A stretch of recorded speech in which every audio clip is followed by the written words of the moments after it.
Frederick's Alligator.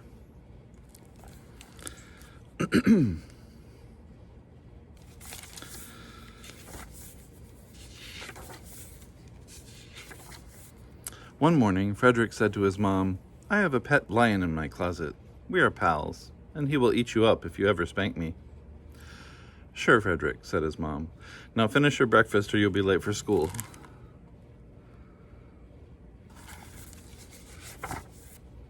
As Frederick was leaving for school, he saw the mailman coming up the sidewalk. "I have a timber wolf in my basement," he said. "He likes to eat mailmen, so be very careful if you go into our house." "Sure, Frederick," said the mailman. "Why don't you put his name on the mailbox?"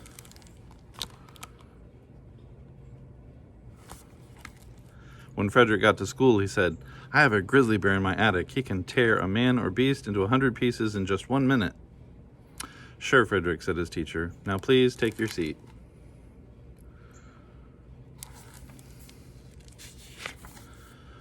That day, on the way home from school, Frederick went to the river to look for wild animals, but all he found was a dead fish, an egg sticking out of the mud, and an old shoebox.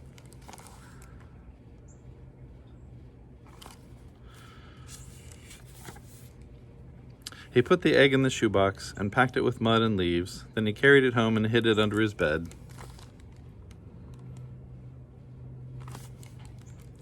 Frederick looked at the egg every day. One morning it moved. Then it began to crack. Finally it hatched. "Yonk, yonk," it said.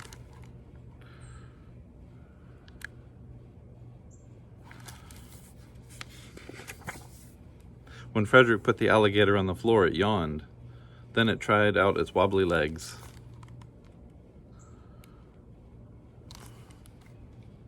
Frederick put the alligator in a pan of water, hid it under his bed, and went downstairs.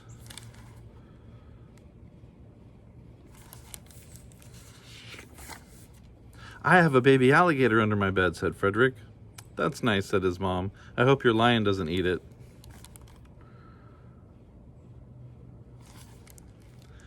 On the way to school, Frederick saw the mailman.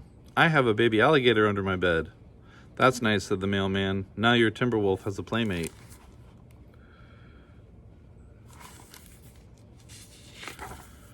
When Frederick arrived at school, he said, "I have a baby alligator under my bed. Can I bring it in for show and tell?" "Sure, Frederick," said his teacher, "and bring your grizzly bear too." The next morning, Frederick put his alligator in the shoebox and carried it downstairs.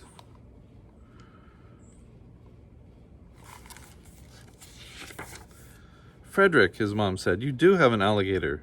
"I sure do," he said, "and teacher said I can bring it in for show and tell."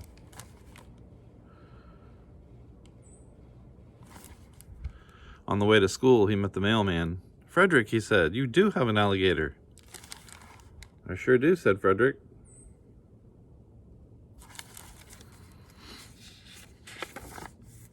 When they got to school, everyone said, "Frederick, you do have an alligator." That morning at show and tell, Frederick said, "I found an alligator egg in the riverbank, and I took it home and put it under my bed until it hatched. It eats bugs, worms, and cat food."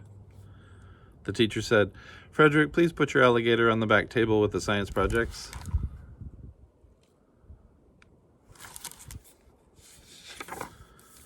At noon, the alligator was missing. The tadpoles and silkworms were missing too. The children looked under their seats and in the waste paper basket, but Frederick's alligator was nowhere to be found. Frederick worried all afternoon.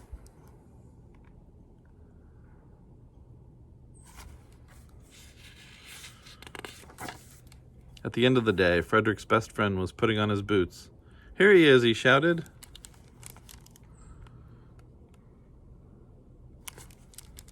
Frederick put his alligator in the box and carried it home.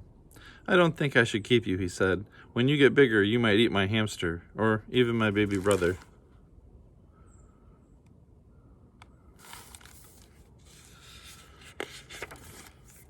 Frederick tied his alligator to a tree in front of his house, but no one wanted to buy it. Not the mailman, nor the neighbors, nor anyone on the street.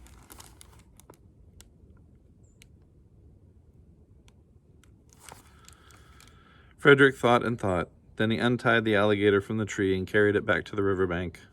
Goodbye, he said. I thought you'd be a nice pet, but I guess I'll stick to hamsters and maybe even white mice and garter snakes.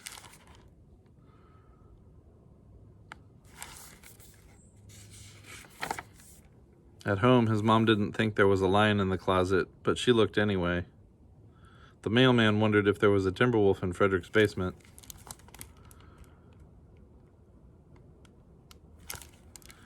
And to this day, his classmates still wonder if there's a grizzly bear in his attic.